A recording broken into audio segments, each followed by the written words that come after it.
Varroa mites. I've mentioned them several times. This is one of the great scourges of modern beekeeping. These creatures are public enemy number one for us and for other beekeepers and honeybees pretty much around the world. Unless you live in Australia, this is something that you're probably going to have to deal with, and they probably will get them sooner or later as well. This very aptly named parasite, Varroa destructor, because it can destroy a bee colony. They were imported in the 1980s, thinking around 1986 they were first found here in the US. People have moved beehives, bee colonies all over the world. They started out, of course, in Europe, and as the Europeans explored the world in the 1700s, 1500s, they took honeybees everywhere. And these honeybees, of course, came in contact with other species of bees, with exotic pathogens and parasites, and as we continued to move these bee stocks around, then they picked up some of these other things and moved them around as well. So this is actually a parasite from another bee called Apis cerana. It's the Asian honeybee, and they pretty much are fairly tolerant of the Varroa mite in their own country, but the Varroa mites encountered our European honeybees and said, hey, these guys are delicious too. And so they began to feed on those and parasitize those, and they were spread pretty much all over the world. They spread very rapidly once they got to the US because we didn't necessarily know they were here at first. We didn't understand the extent of the problem at first. And packaged bees were being shipped in the mail. Mobile pollinators would take truckloads of hives around, and bees would rob out other colonies and pick up these parasites and bring them home. And that is one of the main reasons why feral colonies were just decimated. When I was a kid, it seemed like there were bees everywhere. You couldn't run through the yard without stepping on one sometimes in the clover. But a lot of them have just simply disappeared. We do see them often in places we don't want them. A lot of times they show up in houses and in walls and things like that. But there's still a few around, but not nearly as many as there were.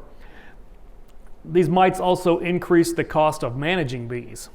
So the medications that we can put in hives cost a little bit of money, but the labor involved in opening up a hive, adding a medication, and most of the time those things need to be removed from the hive after a certain period of time as well. So for a hobbyist, you can absorb that cost pretty easily. $4, $5, $6 a hive, that's not terrible, but for a commercial beekeeper who's running tens of thousands of colonies, that adds up quite a bit, plus the labor to open up 20,000 colonies, put something in, come back in a few weeks, take it back out. That tends to add up as well. And all of this was going on at a time when the price of honey was at an all-time low in the US, and a lot of honey was being imported from Asia, and it was actually cheaper to purchase Asian honey than you could even produce it here. So that really drove the price down, just supply and demand. And a lot of beekeepers were having trouble just making ends meet, just selling honey. So they took on pollinating crops. And the scale of agriculture has continued to grow. So we have fewer beekeepers, we've got fewer feral bees, and we have a greater need for bees. And so all of this has combined over the last 25 years or so to really kind of exacerbate all of our problems, because bees are on the move constantly. We have bees going all over the country most of the year. California grows 80% of the world's almonds, just there in the Central Valley, and it requires almost 2 million colonies of bees just to pollinate that one crop. It's the first crop that really blooms in the spring, and they pay a lot of money. The almond growers pay a lot of money to truck all of these colonies in, but they only need them for a few weeks, and when the almonds stop producing or stop blooming, they have to move all those colonies out because California can't support 2 million colonies of bees the rest of the year. So they move them up the coast into other fruits and vegetables. Some go back down to Florida for citrus crops. Some of them go up to New England and upper Midwest for blueberries and cranberries and things like that. These states up here produce a lot of the supermarket honey That's where a lot of clover honey comes from. So these are the summer feeding grounds for a lot of commercial operations. We do have a lot of beekeepers in Arkansas that take bees out to California and back. And they may take them around to pollinate other crops before they bring them back. They overwinter here and start all over.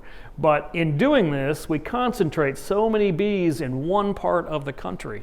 So any problems that they have, any diseases, any parasites, any conditions, we bring them all to one place, and then they spread out back to all different parts of the country again. And so we have been able to pretty much uniformly spread all of these diseases out. Next year, we'll bring them all back again and then spread them out and go back and forth, round and about.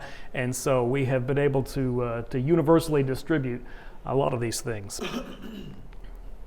So as I said, this is public enemy number one worldwide, the Varroa mite. That is one creepy looking creature. It's got a pair of fangs there you can't really see. It doesn't have eyes, and it usually holds its front legs up. It's got a great sense of smell. It's kind of tough. It's very flat and wide. It's got a hard shell on it, kind of like a crab. It can actually slip underneath the exoskeletal plates where a bee is kind of jointed together. Those plates lay over each other so that they can move, and there's a thin membrane that holds them together, and this mite can slip under there and actually feed through that membrane. So they're external parasites. They live on the outside of the bees. They're tiny. You know, Abe Lincoln there could use one for an earmuff, but to us, that would be a huge, I mean, they're small to us, but to a bee, that is an enormous parasite, if you look at those things there. So it feeds on the bodily fluids of the bees. In particular, there's an organ they store protein in called the fat bodies. We know now, we used to think they drank the bees' blood, but we know now that they're actually just sucking protein directly out of those bees. And they do a lot of damage to the developing pupae. So when those bees are down inside the cells, they're capped off, they're supposed to be undergoing metamorphosis, that's when these guys really attack and do a lot of damage. So steals protein, so they have significantly lower body weights. It weakens the bee, so it's impacting its immune system, and at the same time, a lot of times it's spreading viruses. So this bee has deformed wing virus. It can't fly. The colony feeds it and cares for it as a larva, but then as an adult it can't really do much. And so when you get a lot of bees in a hive that have this condition, then they become a real drain on resources. The only way to stop this, though, is to take care of the mites and prevent the mites from transmitting this virus to the next generation of bees. There's no real medical cure for that. So these tiny little mites have become a really big deal for beekeepers. Now their reproduction, the mites' reproduction, is completely tied to the development cycle of the honeybee and the honeybee larva. So they hang out on nurse bees. These mites can tell how old a honeybee is, and they know that they want to be on a bee that smells like a nurse bee that will be tending to the oldest bee larva. And so as these nurse bees go around providing room service to the larval honeybees, then the mites can detect by odor that larva in there is about ready to begin pupation. They're giving off an odor, a pheromone, a brood pheromone that tells these worker bees to cap that cell so that they can spin a cocoon and pupate. And so this mite will jump off down and hide in the food in the bottom of the cell and wait until it's capped off, and then she comes out and begins to feed on that pupa. We call this mite a foundress. She's going to found a little tiny colony, a little family in there. All of these mites are female, and they're mated and they're ready to lay eggs. The first egg that they lay is going to be a male, and each subsequent egg is a female. They all develop in here feeding on the same larva. That mama mite, that foundress, when she creates a wound that she feeds at, and all of her offspring also feed there at the same site. So they go through various stages of development, and they feed on that poor larva. As the male matures first, and as each female mite matures, then the male mates with his own sisters, then waits for the next one to develop, and so on. Eventually, this bee will hatch out. She may not be in the greatest of health, but when she emerges, then these mites are released from the cell. So the foundress comes out and any mature female offspring come out. The male mite stays in the cell. He never leaves. His whole entire life is just a few days. And any immature female mites also remain in the cell. They dry out, desiccate, they die, and your house cleaning bees will clean that cell up and get it ready for the queen to lay another egg, and they'll clean out those dead mites. Any mature females, though, that come out, they wind up on another bee, and they actually move around from host to host. They're pretty good at clinging to a honeybee, and they move around until they find one that smells just right. And they'll be outside for about 4 to 5 days before they start to look for another cell to enter. So there's two distinct phases to the mite life cycle. We call this the phoretic stage, when they're living on adult bees, and this is the reproductive phase where they're inside the cells. They spend about 3/4 of that time in the reproductive stage, and so most of the treatments, most of the medications that we have available to us don't work while the mites are down here in the cells parasitizing the bees. They only work on this phoretic stage. And so this has made it very difficult for us to control them. Now in the winter, when there's no brood, or anytime there's no brood, all the mites are forced out into the phoretic stage, and that can make any treatment a little bit more effective. And we'll kind of talk about that as we go along. But understanding the life cycle of the mite is really vitally important to understand in order to figure out the best ways to manage and control these mites. And there are a number of treatments that are available to us. Originally, beekeepers didn't care much for chemical pesticides being used on the farm in the 60s and 70s. They caused some massive bee kills. Entire colonies could be killed with just one spray application. And so beekeepers were pretty much opposed to that until these mites came along, and suddenly beekeepers needed something. And so they looked at the available chemicals that we had for agriculture, and they said, well, what can we use? Insects and mites are very similar to each other, but they're not quite the same. And some of the products we have will be more effective against mites and not insects. But it's a very delicate balance to try to kill a bug on a bug without hurting the honeybee, but to effectively get rid of those mites. And so some of the original chemicals that they looked at, we call them hard chemicals because they are pretty tough. Some of them are still available to us. If you look in the beekeeping catalogs, you'll see all kinds of mite treatments. And so you'll see a lot of these, but this one, Apistan and Checkmite, are pretty much useless in most places because they've been overused to the point where the mites have built up resistance to them. After a few years of not using them, sometimes you can make them work for a season, but if you try to rely on them, they're going to fail on you because the mite population out there pretty much is just immune to it. This one, Apivar, is still working, but there's probably some resistance that's showing up, again, due to overuse. So we need to be careful when we're using different medications or we're going to put an end to the ones that are still working for us. But the way these work is typically it's a plastic strip that's impregnated with these chemicals, and you put them down between the brood combs, and as the bees walk around and brush up against these, then a little bit of that chemical brushes off onto the bee, and as they move around, they touch each other, and it kind of distributes it throughout the brood nest, and that's where most of the mites are. And at first they worked very, very well. They killed 99% of the mites really quickly. And beekeepers said, hallelujah, that's great stuff. If a little bit works well, then a whole lot will work a lot better. Read and follow your label directions. One reason that they're not working is because we overused it. You were supposed to put the strips in, take them out in 42 days, 2 brood cycles. That ensures that any mites that didn't die before they went in a cell, maybe they would die when they came back out.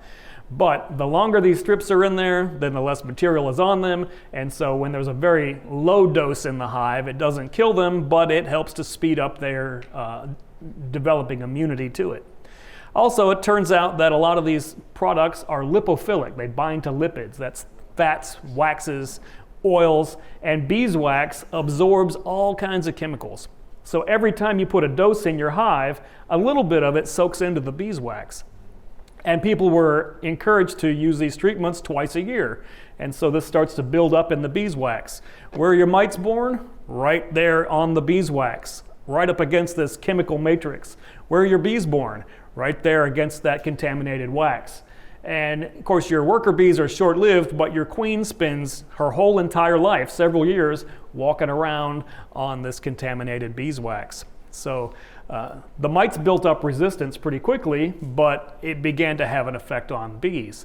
The queens laid fewer eggs. It actually affects, some of these chemicals affect the sperm count in drones. It may not make a significant difference in an individual bee if you shorten their life by 1 or 2 days, but a bee is only a forager for maybe 14 days at the end of her life. So if you cut off a couple of days, then you've impacted 1/7 of her productivity. And we multiply that by every bee in the hive, then that's less honey, less pollination, less work that those bees are doing. Another problem with these chemicals is that you cannot use them during the honey flow. When you've got honey supers on the hive, you're collecting food for human consumption. You can't have any of these, or essentially neurotoxins that we're using, and you can't have that in the hive at all.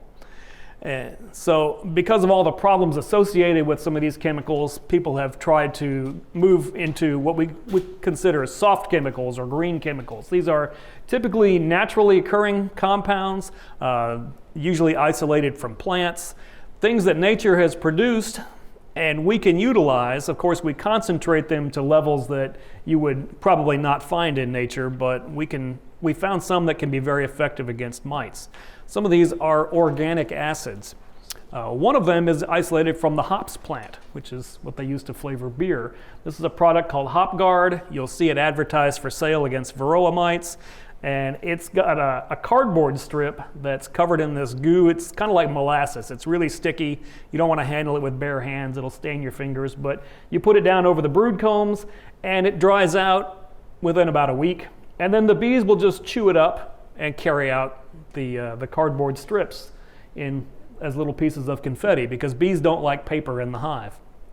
This is great because it didn't require you to open the hive up and remove anything.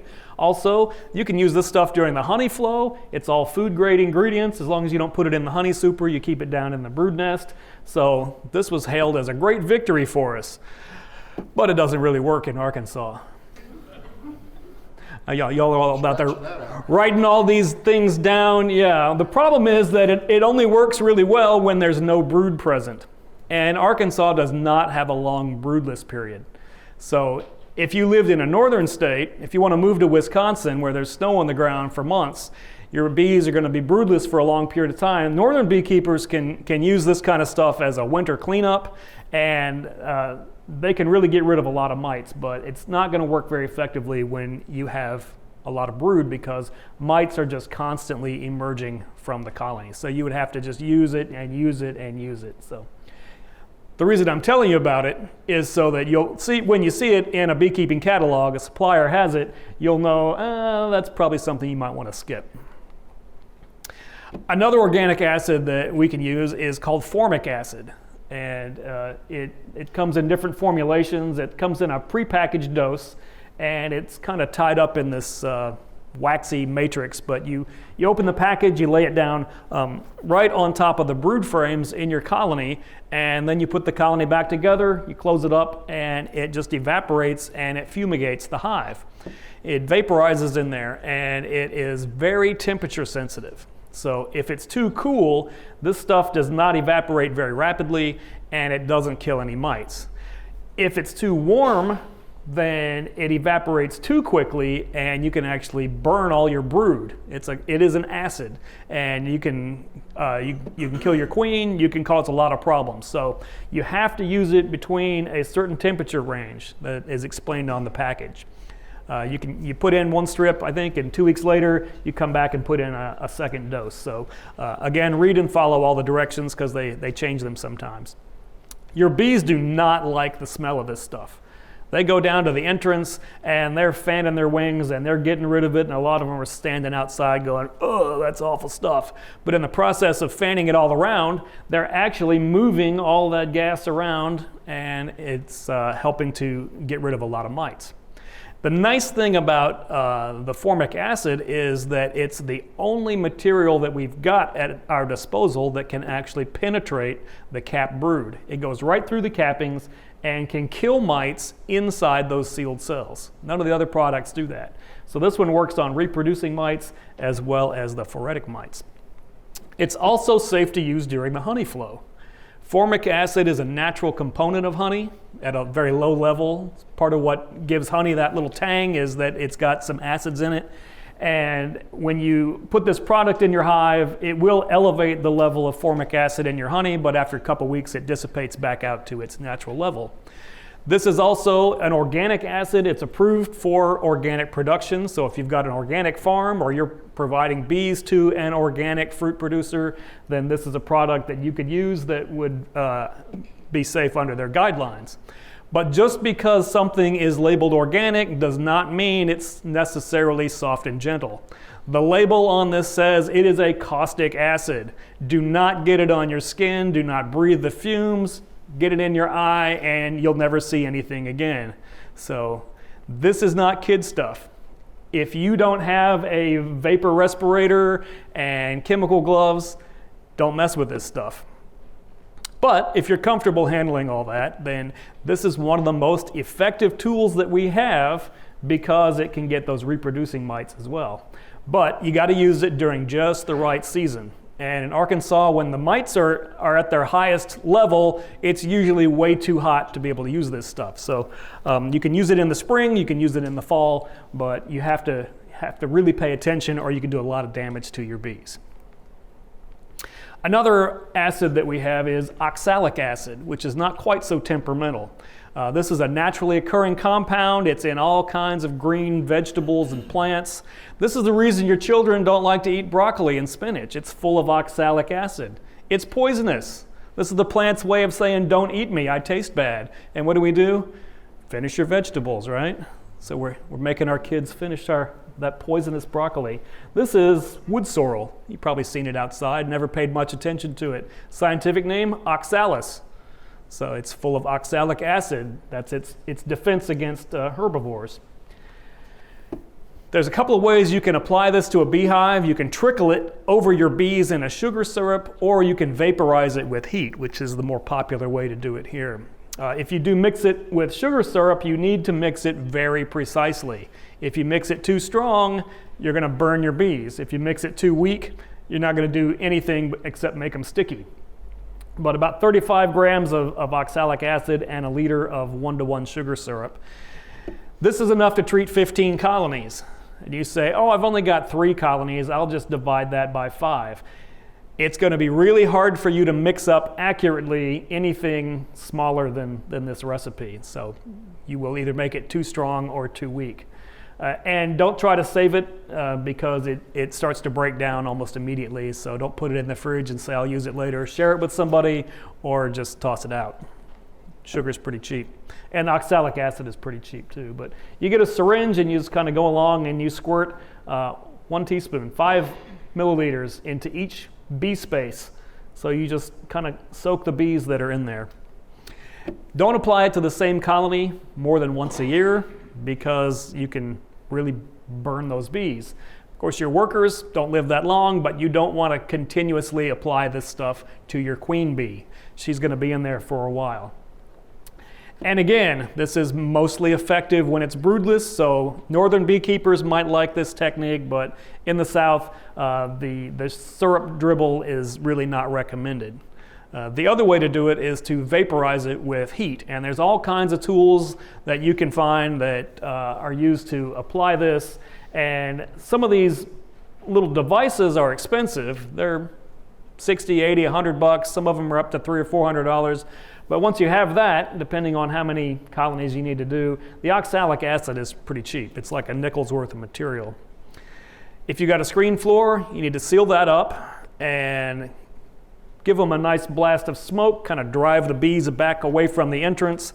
And then you're going to need about 2 grams, about a quarter teaspoon of these crystals per hive body. If you're trying to deal with a nuke, you know, it's only 5 frames wide, then maybe you would split that in half, but just kind of add up how many you've got there. And then you connect the power. These usually have a battery or something, and you stick it in the front of your hive, and it heats up and it vaporizes. This stuff sublimates. It goes directly from a solid crystal to a gas without a liquid state. And as long as it's hot, it just kind of boils out of there, but then it will cool off very quickly, and it forms these acidic crystals on every surface inside the hive. Just a 1 molecule thin layer.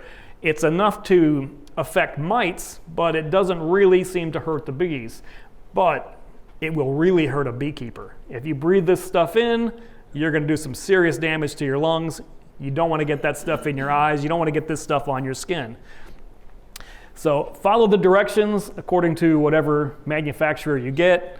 Some of them are probably better than others. I've tried out one similar to that before, and it works okay, but this isn't really my usual go-to method.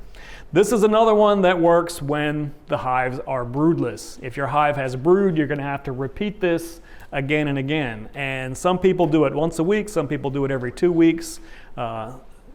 There doesn't seem to be a real consensus, but this has been used in Europe and in Canada for a long time. A few years ago, they finally let us do it here. And just last year, I believe they allowed us to start doing this with honey supers on. So you don't have to take your honey supers off in order to treat. So this can be a good knockdown in the wintertime, but in the summertime, it probably doesn't knock down enough mites in an area like ours to be terribly effective. But for early season or for late in the season, it can do pretty well. But use caution. This stuff, again, it's a caustic acid. Use gloves, not your leather bee gloves. Use plastic gloves. Use eye protection, and use a respirator, because you can do some real damage to yourself otherwise. So if you're getting into beekeeping because you love nature and you want to do organic gardening, and now here I am talking about pesticides and organic acids, and you have to wear a hazmat suit, you're thinking, maybe this isn't something that I necessarily want to get into, but there are other options. So as we get into even softer chemistry, a lot of people are using essential oils. Essential oils are really popular for all kinds of things. Depending on who you listen to, they'll cure just about anything that ails you. Well, some of them actually do work fairly well against Varroa mites. And some of the ones that are really useful, thymol in particular, but people are also using eucalyptus, camphor, menthol, things that smell like cough drops, right? These are some of the products that are available that you can purchase. They come in prepackaged doses, like this one here. It's just thymol crystals. You peel back the lid on this little tin, you set it right down on top of the brood frames, and you close the hive up. And again, the bees will air it out. It sends the vapors everywhere, and it can kill a lot of the Varroa mites. And the bees will actually carry those crystals out sometimes and throw them out in front of your hive. But these have to volatilize, so again, they're temperature sensitive. So depending on which particular product that you might be using, you want to make sure that you read the directions and follow all the instructions. Usually it takes 2 doses for a lot of these, so you can check those out. You don't want to use these during the honey flow, not because they're toxic, but because they will severely affect the quality of your honey. It's going to taste like Vicks Vapor Rub if you're not careful. And there are some essential oils that are toxic to Varroa mites, but they're also going to be toxic to honeybees. So a lot of people ask me questions, well, can I mix this and that? I'm not going to advise you on that. I'm not even going to discuss it with you, because I don't want the liability of you doing some kitchen chemistry because you read in your essential oil books that you can add these 3 things together and all your bees died. I don't want to be blamed for that. So I'm only going to recommend the prepackaged stuff that you can buy through the beekeeping catalogs. If you've got questions about that, I'll talk to you, but don't ask me about your own secret recipe. If you can develop something that works, that's great. Let me know about it, but don't don't share that with me and ask for my advice on that. You'll have to kill your own bees in the process of developing that secret formula. Now, a lot of people don't even like putting essential oils in their hives. They don't want to use any chemicals at all. So a lot of people are treatment-free beekeepers. And there's nothing wrong with that. You can certainly keep bees without doing all of this, but a lot of times it's a little bit more labor intensive. Powdered sugar was all the rage for a little while. The idea was that when you sprinkle sugar all over your bees, then the mites just fall right off of them. And that is true to a certain extent. Mites are really good at holding on to a fuzzy little bee, and when they get this inert dust on their feet, then they can't grip anything and they do fall off. The problem is not all of them do. It will knock down some of the phoretic mites, but not really enough to necessarily make a difference. So this is a labor-intensive process, plus you wind up using a lot of powdered sugar. And people debate about whether or not it has to be pure sugar, or a lot of times the sugar you buy is mixed with cornstarch, which may or may not be good for bees. So this is one of those things that people will argue about all day. But the studies that have been done show that it doesn't really do any good if there's brood present in your hive. Without brood, it still takes weeks to make a difference. And if there are any of your bees are robbing someone else, robbing their bees, then mites are immigrating in, and it's not going to really do a whole lot. So you're dumping a lot of sugar in your hive, but this is something you might read about, but it's really not something that's going to be terribly effective.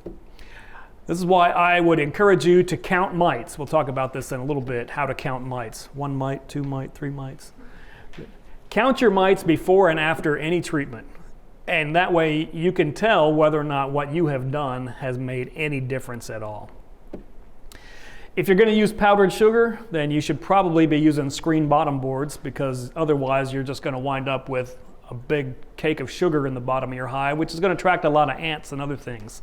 So at least this way it can fall through, and the mites that get all sugared will fall right through it as well.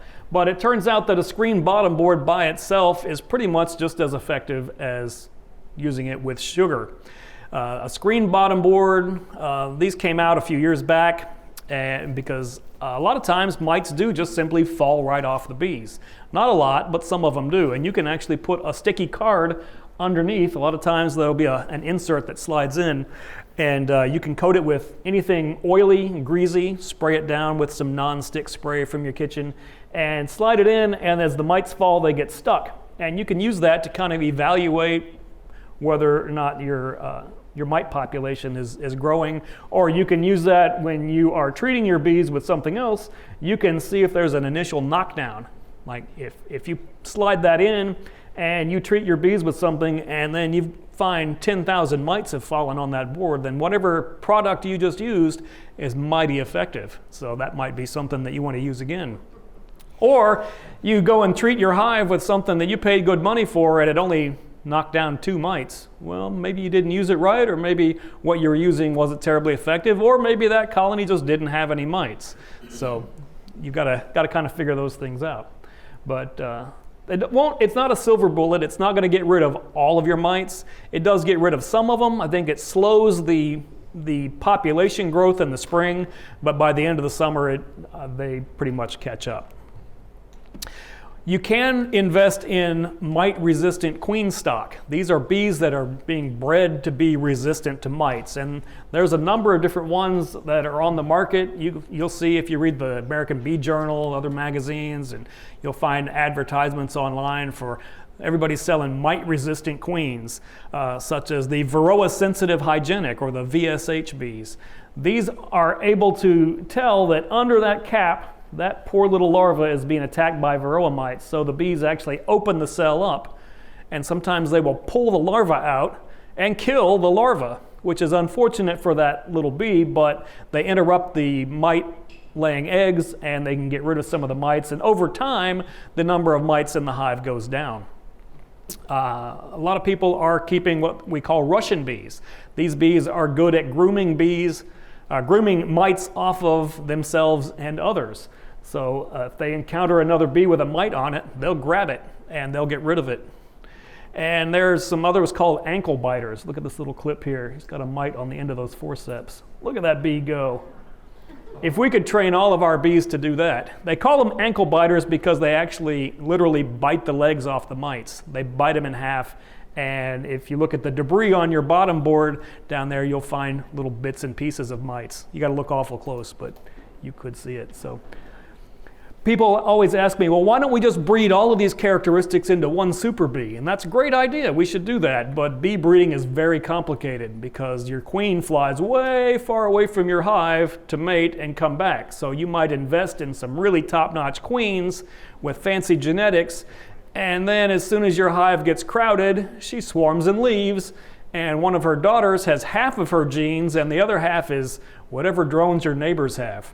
So if everyone was doing a really good job about breeding good quality queens, we might be able to make some more progress, but everybody's using different strategies and it's just really hard to maintain those genetic lines. There are other lines out there people are working on, and there's a lot of different genes involved. It's not like we can easily just incorporate one trait in there, but it's really complicated. But no matter what people advertise, there's no 100% mite-resistant bee.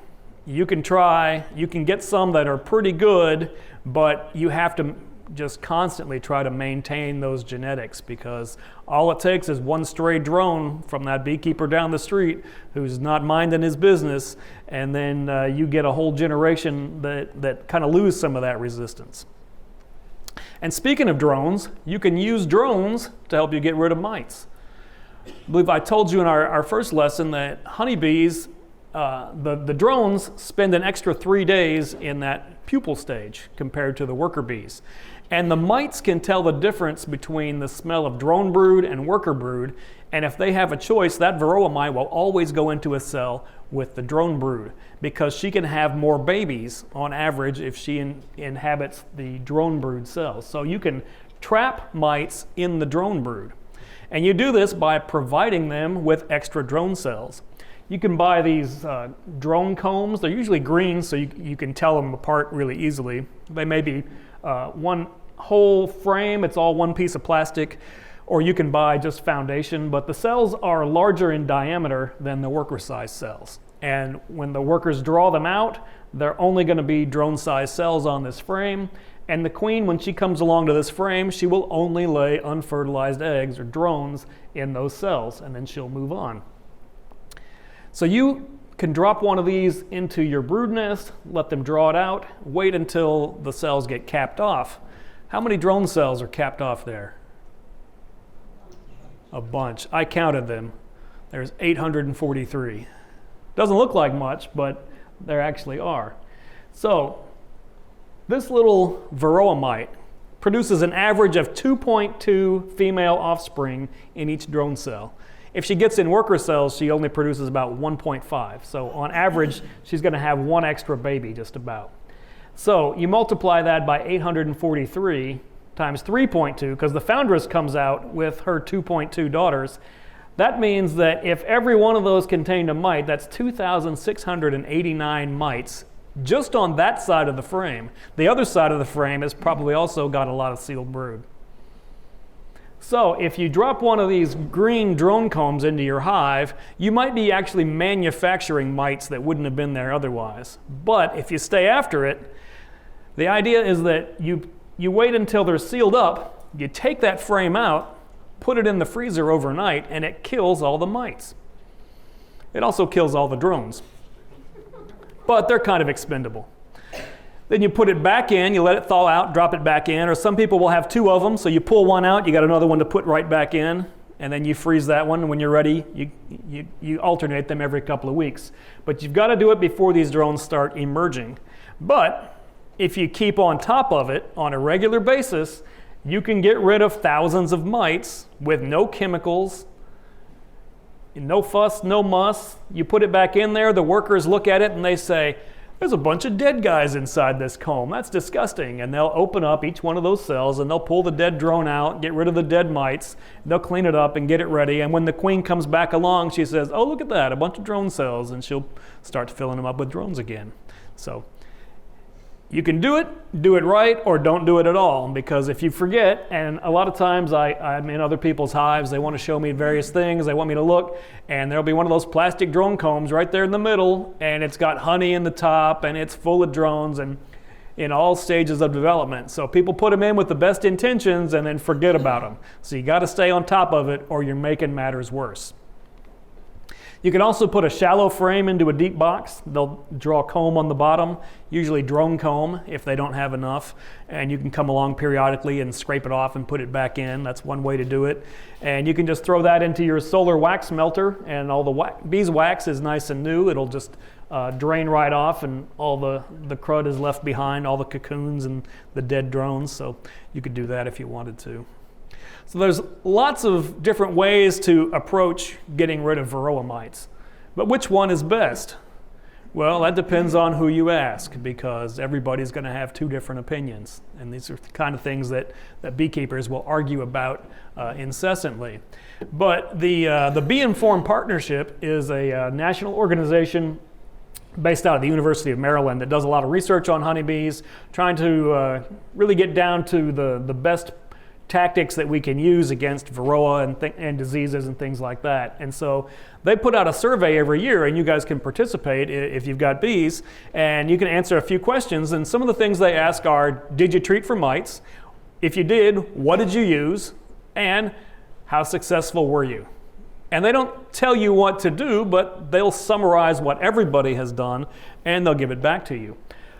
So most of the people who respond to this survey are hobbyist beekeepers. 93% of beekeepers in this country are hobbyists, but 91% of bee colonies belong to about 3% who are the commercial beekeepers. These are all the products that we have been talking about. And if you look at this column, this is how many people that responded. Out of like 6,000 people that responded to this one, this is how many responded each of those. But to make it easier, I kind of summarized it here. Look at this. Almost half of the people who responded to this survey said they don't treat their bees at all, not in any way.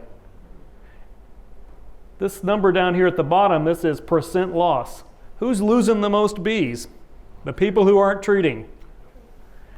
This group is the products that don't really work.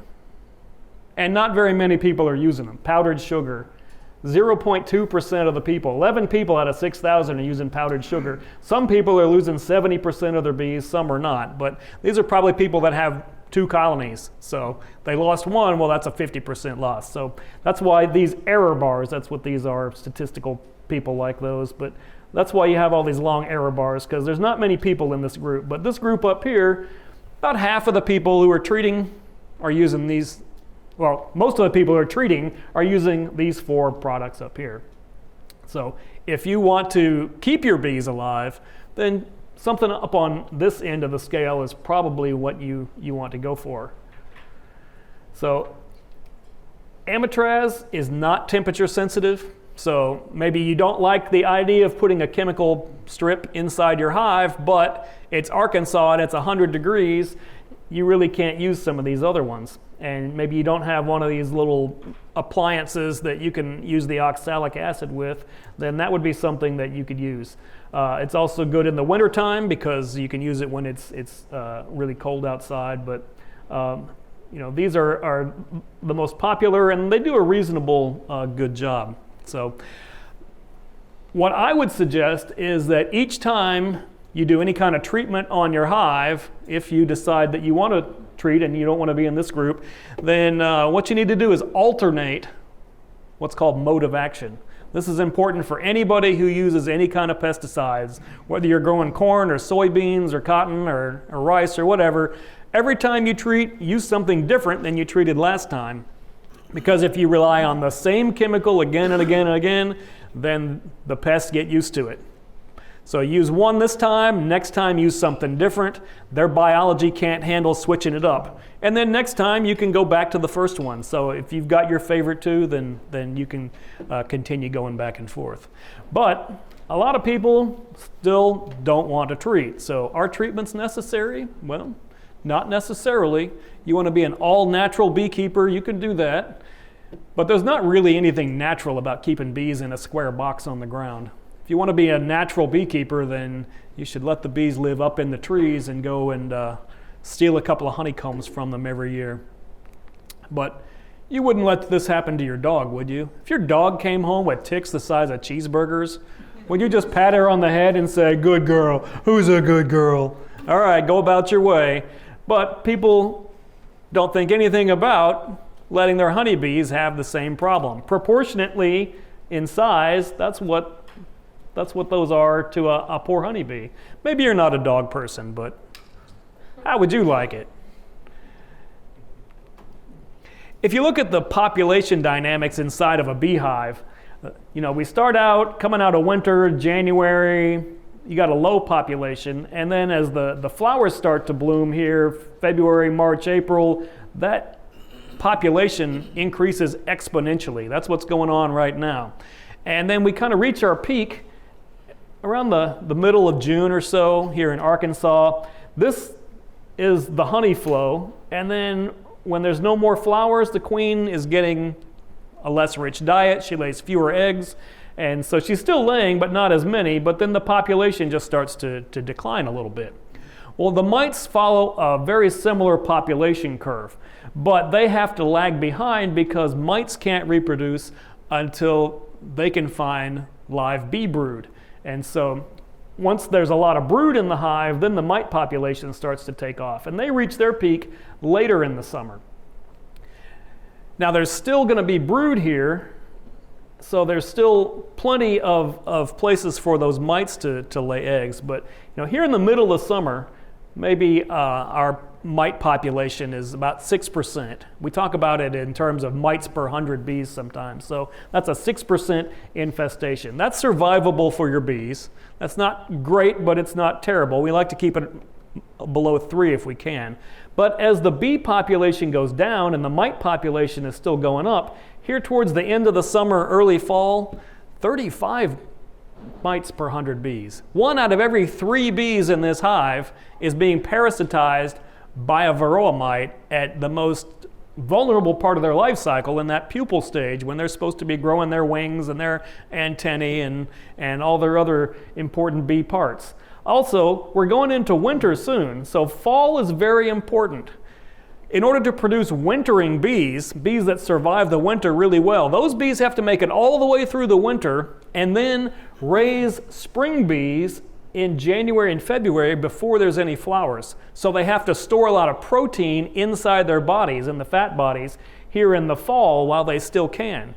So in order to do that, they have to be well fed by bees at the end of the summer. So those bees have to make a lot of royal jelly to feed the fall bees that can be the winter bees so that we can have good spring bees.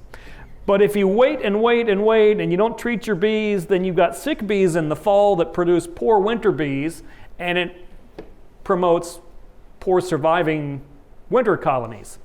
So if you want good, strong colonies to survive the winter, you've got to start at the end of the summer taking care of mites at this huge population. If you treat right after you harvest your honey, and here, for most of you, unless you're out in farmland with a lot of soybeans and things like that, most of your honey is going to be ready by mid-July. So you can have it off the hive by August. Knock those mites down. When you do that, then those early fall bees can recover, but it takes 2 or 3 brood cycles for them to really turn into a colony of strong winter bees. So they need good food and they need good health. So you're not just fighting mites. Remember that you're fighting a mite-virus complex. There's a lot of viruses, and I'll mention them here in a little while, but they're spread by the mites. They're both bad. Mites are bad, viruses are bad, but together they're worse than the sum of their parts, because the mites impact the bee's immune system and make them less able to fight off diseases, while at the same time vectoring those same diseases. So together it's going to be much worse. So do you really need to treat your bees? I would suggest that some intervention is necessary, whether you want to do drone trapping and things like that. It's going to be a little more labor intensive, or you want to use some organic acids, or you want to use some essential oils, what have you. Do something. At least keep track of it. You can measure the mite infestation throughout the year, and sometimes it's really going to surprise you. So Varroa mites are bad, but there's another mite, the tracheal mite. This one was actually here first, and it was really hard to see because it's so tiny. And when Varroa guys got here, then the Varroa mites were so big you could actually see it. We just kind of forgot about these. But these are internal parasites. They're so small they live inside of the bees. They live in their tracheal tubes. Insects don't have lungs. They have these holes in the side of their exoskeleton called a spiracle that lead into tracheal tubes that branch off into tinier and tinier tubes that deliver oxygen directly to all of their organs. And these mites are so tiny, they just crawl right inside of those little holes. And they breed in there, and when they get hungry, they just bite a hole right through the tracheal tube, and they just suck some blood from the other side. They have babies in there, and pretty soon they start to fill up those tracheal tubes. So you can imagine what that would feel like if your lungs were full of bugs. So these bees are having a tough time breathing. They don't get as much oxygen. Flying is a very oxygen-intensive process, so they're less efficient at that. Pretty much less efficient at everything that they're doing. Plus, they're feeding on blood, so it transmits pathogens. And there's a symptom that you can sometimes see called K-wing, where they can't pull their hind wings back, so they stick out. And sometimes it sort of resembles the letter K. You can't necessarily tell by looking without a microscope, because there is a disease called nosema that sometimes mimics this. But if you see a lot of bees on the ground in front of your hive crawling around, they're unable to fly, and their wings are sticking out, there's a very good chance that they've got this mite. So what do you do about this mite? Well, the original treatment was menthol. You get these little mesh pouches of menthol crystals, and you leave them in your hive all winter, and as the bees breathe these fumes, then it would kill the mites.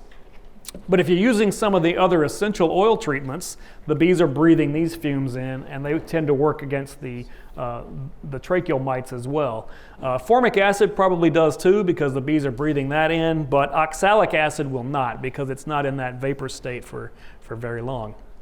If you've got an older book on beekeeping, you might have run across something called grease patties. You basically mix sugar and Crisco together, and you just plop it down there for the bees to eat. And they get coated in grease because they'll eat anything when there's enough sugar in it, much like people. And when they do, they get all greasy, and it coats the outside. So these mites, as they crawl out, they crawl around, they're trying to locate another bee, and they want to find a young bee to crawl into, but when they're all greasy, then they can't, it kind of masks all of those odors, and then those poor mites are crawling around trying to find a suitable host, and they dry out and die before they get in. But it doesn't get rid of them all, it just kind of slows them down, and it kept them under control, but it was a horrible thing to do, to put grease in your beehives. It was nasty, it was messy. This is Arkansas, so it's about 100 degrees in the summertime. You can imagine what that would do. And then along came the small hive beetle. Turns out they love grease patties. It was like the all donut diet, grease and sugar. They love it. And they would lay eggs on those grease patties, and they would actually raise their young on Crisco patties. So this kind of disappeared, but if you run across that in the literature, somebody's recommending grease patties to you, this is what it was about, don't do it.